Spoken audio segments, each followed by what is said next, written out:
I bio je to kratak pregled vesti. Naredne vesti možete pogledati na našem programu u 18 časova. Mi nastavljamo da govorimo na temu aikidoa i zaštite generalno dece. Ono što smo malo čas pričali ovako u ovoj pauzi dok smo i gledali vesti, šta je interesantno? Da do sada nije uhapšen, hoćete vi, gospodine Lučiću, malo o tome? Interesantno da odavno u Srbiji nije uhvaćen jedan diler heroina i kokaina. Stalno se hapse dileri hašiša, marihuane, što je beznačajno. A to je, znači, državni problem. To znači da postoji neki problem u okviru policije kad policija ne sme da hvata dilere kokaina. A onda bi mogli da začeprkamo tu temu gde taj novac od droge odlazi. Mi smo tranzitno područje između Kosova i Hrvatske. Znamo da klan Osmani vlada Hrvatskom.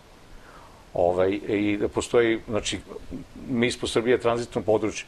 I zbog toga što je tranzitno područje, ovde jedan deo ostaje i to se deli. I zbog toga je vrlo jeftin heroin kod nas. Ne znam, čujem da je joint 220 dinara. To znači da je to otprilike kao flaša piva. To znači da neko mami našu decu prema drogi. A mi moramo vrlo dobro da čuvamo svoje decu, jer sve manje imamo deci. Mi imamo problem bele kuge. I prema tome, ja strašno podržavam ove mlade ljude koji su kao vitezovi, kao policajce, razne veterane iz ratova, koji okupljaju oko sebe mlade ljude i vaspitavaju ih u jednom spartanskom duhu koji je neophodno za preživljavanje. Jer ako budemo pustili da nam decu vaspitavaju loše televizije, mi ćemo izgubiti kontrolu nad sopstvenom decom i izgubit ćemo kontrolu nad sopstvenom budućnošću ove države. Da, gospodine Saviću. Pa, konkretno, složio bi se sa gospodinom Dejanom da dosta mediji utiču na lošu sliku koju stvaraju kod ove mladih generacija. Recimo, sami naslovi novina, umjesto da to bude neki sportski uspeh. Ja se vezujem za sport, ja sam čovjek iz sporta. Dobro, to propagiramo upravo. Da, naravno. Oni kače naslovom da bi prodali tržište svoje, te naslovne strane. Ono najgore što može da se desi jeste ubistvo, teška saobraćajna nesreća, idealizovanje nekih lica koje nisu za idealizovanje i tako dalje. Umjesto, opet kažem, nekih lepih uspetaka, neke nove knjige, neke nove izložbe, nečeg što bi tu decu edukovalo na jedan drugi način. Znate, oni idu na to i onda kad to dete uzmete novine i pogleda, on kaže, jao, vidi, ovo je izašlo na naslovnoj strani. U kom to kontekstu? Oni u tim godinama uopšte ne razumeju. Da, mislite da to može negde da ih podstakne da urade neku lošu stvar kako bi se našli možda u nekoj medijskoj... Deca imitiraju. Kao što mi roditelji vaspitaju decu svojim ponašanjem. Deca imitiraju roditelji. Ako ne postoji otac kao primer za ugledanje, onda je neki lik iz štampe. I to vrlo često bude negativno.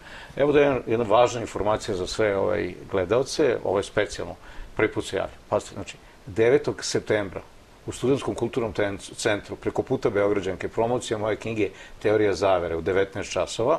To je knjiga koja govori kako Srbi da naprave svoje tajno društvo, da se infiltriraju političke stranke i da se počne da se vodi jedna borba poštenih protiv nepoštenih. Ja, pošto sam član tajnih društva, pa znam o tome dosta, predlažem da u mnogim stvarima imitiramo Jevreje. Jevreji imaju svoje tajno društvo Bna i Brit, sinovi zaveta. Ja predlažem da mi napravimo kosovske zavetnike. Jedan od takvih je ovaj momak pored mene. U kosovske zavetnike niko nikoga ne prima. Tu se postaje rađanjem. Kosovski zavetnici se prepoznaju po tome kako gledaju jedan drugog u oči i na reč Kosovo se naježe ovde po rukama. I kosovski zavetnici treba da budu pokretač svih dobrih stvari u svim lošim stvarima. Ja mislim da još uvek ima mnogo takvih ljudi, tako da jednako to negde dobra informacija za sve nas. Gospodine Saviću, ovde su dva momka, Božidar i Dragan. Ja bih vas molila, momci, da nam se ovako malo pridružite. Oni će sada da nam pokažu šta? Pokazat će osnovne tehnike, da kažemo basic i za aikido, odnosno samoodbrane. Prva tehnika će biti hvat od pozadi, najčešće koji se dešava na ulici. Evo sad će Dragan Božu. Evo, recimo, ove situacije u kojoj se najčešće možete naći prostoru i evo sad kako će on izvući se iz ove trenutne situacije. Može? Evo, vidite. Ovo je takozvani položaj udegarami, najčešće osnovni stav i evo. Ovaj protivnik je neutralisan. Sljedeća tehnika u kojoj se može naći je hvat za ruku. Evo, pogledajte, znači, kad vas neko uhvati, stisne, krene dalje. Evo, ovo je jedna od osnovnih stvari koje se najčešće dešava i to iz ove tehnike su nastale druge izvorne tehnike. Znači, ovo je osnovna tehnika i iz nje se dalje nastavlja dalje. Treća tehnika je hvat 2 za 2, ruke kada se nalazite u situaciji da, recimo, klubu pokušavate da objasnite nekom da niste za društvo, da se on ne zanima, on vas drži za ruke, objašnjava šta ćete uraditi, spojiti dlan u dlan i naglo pokrenuti ruke dijagonalno od vašeg tela. To su tri neke osnove basic, pored svega onoga što radimo, pošto ovde nije ni prostor, ni vreme da se drugo pokazuje, najosnovnije. Hvala vam. Da, oni samo sportski pozdravljaju. Tačno. To su divni momci i baš mi je drago da ovakvih momaka ima sve više. I ono što je jako bitno pomenuti, tu niko, koliko sam ja shvatila, ne bude povređen. Ne, to je samo čisto samoodbrana, je li tako? Tačno. I nema povređenih, ne upotrebljava se sila. I onaj ko se brani po zakonu je dužan da štiti život napadača. Znači, moramo znati šta je nužna samoodbrana, krajnja nužda. Moramo voditi računa i onom što nas napada. Znači, desilo se šta se desilo, neutralisali smo ga, nema dalje udaranja, držimo ga, pozivamo policiju, pozivamo roditelja, zavisno od situacije gde se nalazimo. Znači, nema dalje udaraca, vodimo računa. To je razlika između sportista i huligana. Sportista, kad se brani, on ima svoj kodeks ponašanja. Mi koji se bavimo japanskim borilačkim vještinama, poštujemo taj budo kodeks. To bi se kod nas sad nazvalo u Srbiji kodeks vitezova, kao gospodin Lučić to kaže, a to je u Japanu budo kodeks. I svi koji se bave borilačkim sportovima, tradicionalno japanskim, znaju za taj budo kodeks. Da, mi smo malo čas, dok smo razgovarali onaj prvi deo našeg razgovora, išli su pokrivalice i gledali smo, ugostili ste mog kolegu Igora i onda si preporučio za gosti i rekao da je to jako bitno onako znati i zaista je bio oduševljen šta se sve može onako sa nekim malim ili velikim veštinama. On je imao te sreće da smo bili na otvorenom prostoru, recimo primenljivom za takve stvari, mada i ovaj prostor, naravno i ovdje na ovakvom mestu isto možete naravno primeniti. Ono što je jako bitno jeste da ljudi doživljavaju nekada aikido kao neki vid zabave, rekreacije. Ok, ono što mora se zna da je to veština. To nije takmičarski sport, nego veština. Tu nema takmičenja, tu se radi. Aikido vam je i stil života.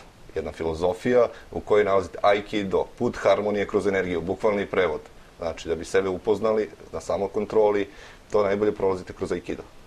Naravno, druge borilačke sportovi se uopšte ne podcenjuju, jako su bitni. Opet, ljudi biraju borilački sport po sebi. Šta mi odgovara, šta mi ne odgovara. Samo je bitno baviti se sportom. To je negde poruka našeg razgovora. Gospodine Lučiću, doneli ste mi jednu knjigu. Ja ne mogu da je nekako preskačim. Donao sam kultnu knjigu Vladare i senke. To je priča o Srpskoj obaveštajnoj službi u periodu 90-94. I evo i Igor mi je pričao, Spit mi je pričao da je on krenuo putem policijskog posla čitajući knjigu Tajne albanske mafije. Mnogi momci su mi rekli da su postali državni obaveštajci čitajući knjigu Vladare i senke. Ta knjiga ih inicirala. To je priča o Ledenom i Rejbanu, to su Jovica Stanišić, Franko Simatović, Mišo Marić u romanu je Fića, čuveni karatista isto, koji je kultna ličnost, koji je u Shaolinu išao na specijalizaciju. To je priča o jednom viteškom vremenu kada je Srpska obaveštajna služba pokušavala nešto da uradi. Ono što je uradila, uradila je i sad dolaze neki novi klinci koji će da se zaposle u državnoj bezbednosti, u vojnoj obaveštajnoj službi i koji će nešto činiti za svoju državu, jer država mora da se brani na viteški način, ali mora da se radi i mudro. Mudro i na viteški način, bavite se sportom, to je onako negde poruka. Čitajte knjige i bavite se borilačkim sportovima. I bavite se borilačkim sportovima. Evo, možemo li za kraj ovako jedan savjet svima onima koji 1. septembra kreću u školu, kako treba se ponašaju? Gospodine Lučiću, jedan savjet svim roditeljima koji šalju decu 1. septembra u školu. Generalno, sve se rešava rečima. Što manje nasilja, više konverzacije među decom i omladinom, lakše će se prebroditi neke situacije. Nemojte na prvu odigrati, nemojte reagovati na svaku provokaciju. Ako se ukaže prilika, ne prihvatajte borbu, okrenite se, idite. Nije pametno uvek reagovati. Nekad je dobro iskloniti se. Što kaže gospodin Lučić, samo mudro. Mudar je spašen čovek.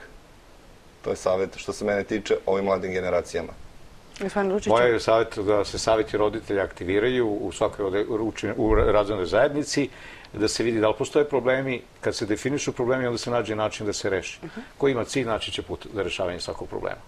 Mi se vidimo 9. septembra na promociji knjige. Vidimo se posle emisiji za Beograd. 9. septembra u 19 časova, velika sala Studentskog kulturnog centra preko puta Beograđanke. Dogovoreno. Hvala vam puno što ste odvojili vreme za emisiju za Beograd ovako u nekom ključnom trenutku. Možemo da kažemo, eto, približava se ta škola, pa red je malo da popričamo o tome. Hvala i momcima. Hvala i vama na pozivu. Moje ime i ime Dragana i Božidara i nadamo se da ćemo se ponovo vidjeti. Svakako.